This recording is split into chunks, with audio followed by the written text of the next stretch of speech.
person's true character is revealed not in moments of ease and comfort, but in the face of adversity. There's an old saying about what tests the mettle of the man or woman. It's the same concept, basically. It's when someone is faced with real challenges and adversities. It's at those times when a person's true character and values are revealed. Now, how does any of that relate to the importance of having your kids face real consequences during their childhood? And the answer should be obvious.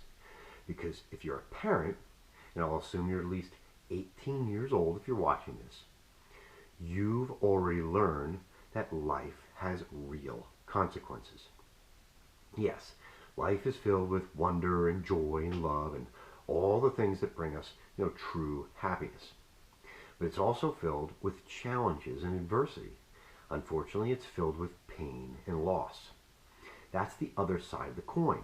One side is heads, I'll call that the good side, all the good things. But the other side is tails, the stuff we'd generally like to ignore. And although we'd like to avoid the tails side of the coin, anyone who's made it to the ripe old age of 18 knows you can't avoid that stuff. If you make more good decisions than bad ones, you should hopefully be able to mostly stay on the heads side of the coin. But you know that the tail side will rear its ugly head occasionally. It's just unavoidable. Now, what are you doing to prepare your son or daughter for the tails side of life? Now, I'm about to show you a clip from the movie The Guardian. It was released in 2006, starring Kevin Costner and Ashton Kutcher. I like the movie, but it wasn't really a big hit. I recommend watching An Officer and a Gentleman. The Guardian is a weaker, updated version of that much better movie. Anyway, here's the clip.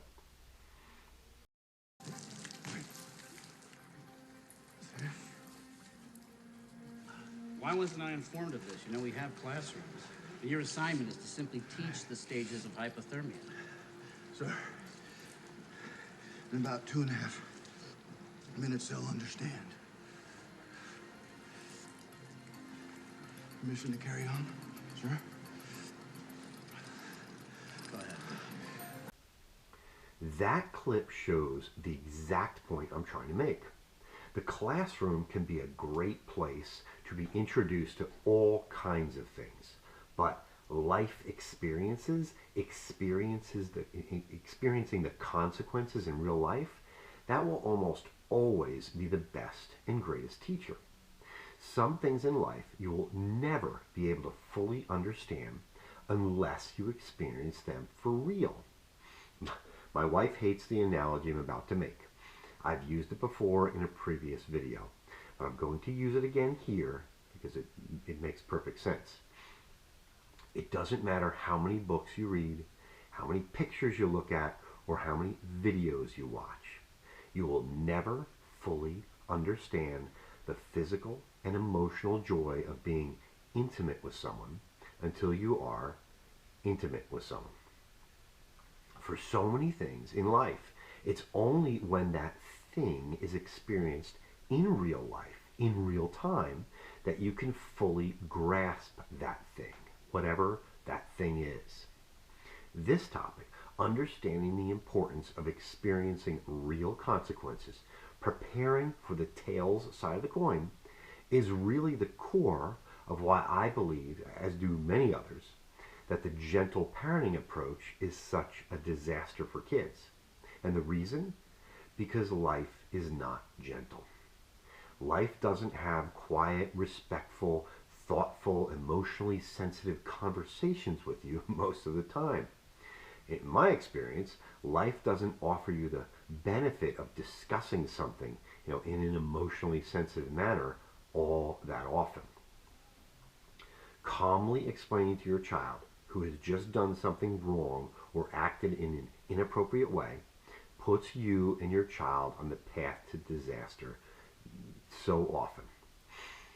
Consequences are, as the title of this video states, painfully important. I never want to see a child get hurt.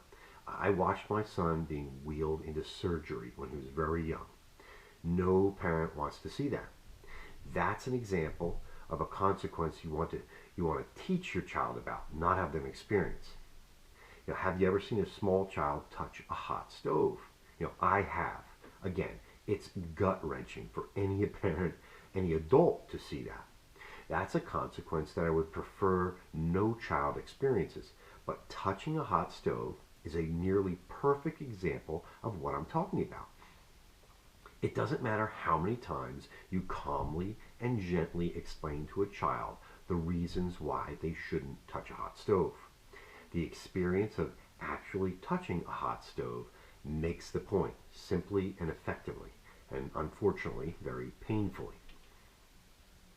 In the movie clip I just showed, where Kevin Costner's character explains to his commanding officer why his trainees are in an ice bath to learn about hypothermia rather than in a classroom, the point is very clear. A classroom lecture to understand hypothermia versus spending just 10 minutes or so in freezing water to understand the effects of hypothermia on the human body and mind, there's just no comparison. Those trainees are going to get it, really understand it after experiencing it firsthand versus listening to an instructor drone on about the topic in a classroom. That's the power of consequences.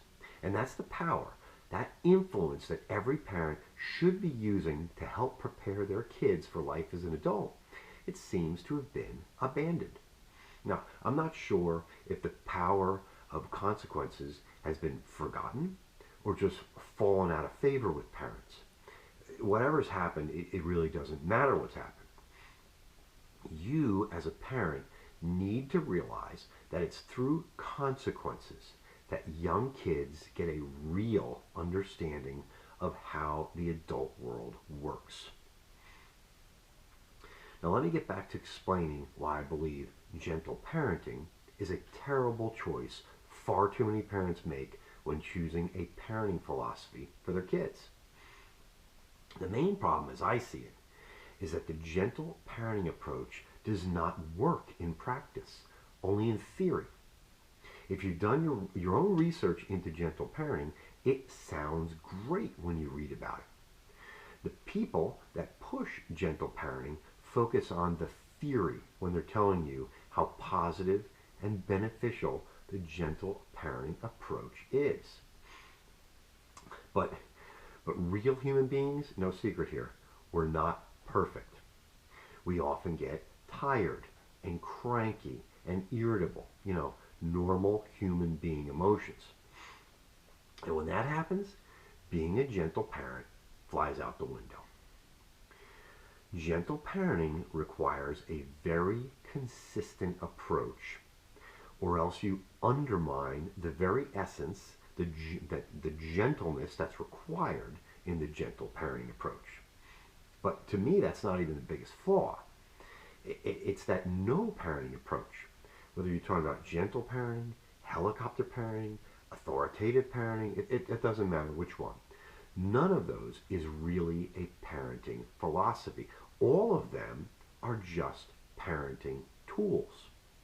Every time I see a parenting book pushing one of these parenting approaches as the answer to your search for a parenting approach for your child, I find it irritating at the very least. Now, I may not agree with using the gentle parenting approach, but I can tell you that I absolutely was gentle very often with my son when dealing with some issue he was facing. It's a tool, one many parents can use based on the specific situation you find yourself in. I talk about this in much more detail in my video, Invisible Helicopter Parenting. If you haven't seen that one, I have a link at the end of this video to that one. Parents have to use the right tool for the job. Being gentle sometimes is the right approach, just like being authoritative sometimes is the right approach. Using consequences, letting your child experience real consequences when appropriate, is another tool that parents need to get back to using. My touching a hot stove example that I mentioned, that's not a time to use real life consequences to make your point as a parent. Using that would be an example of bad parenting, abusive parenting to any reasonable human being. Letting your child touch a hot stove to teach them a lesson, that's bad. However, there are all kinds of examples where consequences could and should be allowed to happen to teach your child an important lesson. So, let me talk about just a few. In my video, A Simple Meal Out is an Education on Life, I explain that when my son was old enough to order for himself at a restaurant, he needed to order for himself. If he didn't, I would order something for him that I knew he would hate. I'm not talking about if he was in the bathroom and I pulled a trick on him. That's cruel, and cruelty should never be in a parent's playbook. If he was old enough to order for himself, he should do it. As I mentioned in that video, I only had to do that to him once, maybe twice, before he made sure to look over the menu and order his own food. Consequence. Lesson learned. And this is simple stuff. You ask your son or daughter to complete a task, homework, take out the garbage, walk the dog, and they didn't do it. You shouldn't have to ask them or tell them multiple times.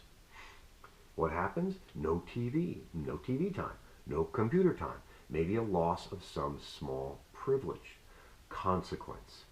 With an older child, maybe they stay out after curfew. If they don't have some really good reason for that, consequence.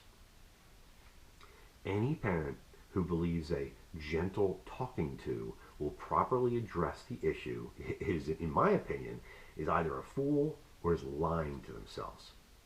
There may be some children who appropriately respond to a gentle talking to, but in my experience, being a parent, most kids may play the part of being sorry for their wrong, but the vast majority of the time, the parents are being played.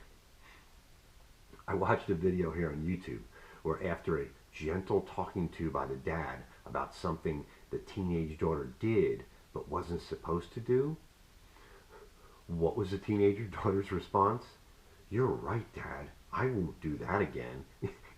I burst out laughing. I thought it was a parody, but it was real. This dad was showing how gentle parenting works with his daughter, his teenage daughter. I'm sorry, but that's a joke. That is the proverbial unicorn teenager that listens to their parents and is reasonable and thoughtful and apologetic. Yes, those unicorns may exist, but they are very rare, extremely rare. Teenagers, especially teenagers, need consequences as guide rails to keep them from getting into trouble. And when is the best time to introduce consequences to best prepare your son or daughter for life as an adult? When they are very young. A young child raised to understand that there are real consequences in life to bad decisions will eventually be a teenager that gets it, as much as a teenager can get it. Now, there's still going to be a teenager that pushes every boundary every chance they get. I mean, my son did. But if you've taught them about consequences, the challenges you'll face as a parent of a teenager will be drastically reduced. There's a mother of several young children that posts shorts to YouTube all the time. She shows her gentle parenting approach and how effective it is. Her kids are very young. I fear for her, and more importantly, I fear for her kids, because when they become teenagers, it would appear from her posts that her children never face real consequences for anything, just a gentle talking to. They've never been allowed near a hot stove, so to speak. If I had to bet, those kids are going to be in therapy by the time they're 16 or 17 years old. Now, I hope that mother, I hope she's saving and investing the money she's making on YouTube, because all the therapy those kids are going to need, it's going to be very expensive. Raising an independent, confident, good decision maker is about introducing your children to consequences, preferably when they're very young, to begin exposing them to the real life challenges and adversities and, frankly, hardships that every adult has to deal with. Now, have you prepared? Are you in the process of preparing your son or daughter to deal with the real life consequences they'll face as adults? Helping them understand that real consequences are unavoidable. If you are, good for you, good for them. If not, well, just look at the last few generations. Mentally unfit, mentally unprepared for life as adults. It's very sad, but very avoidable. Do it for your kids. It's a painfully important part of being a parent. Thanks for listening.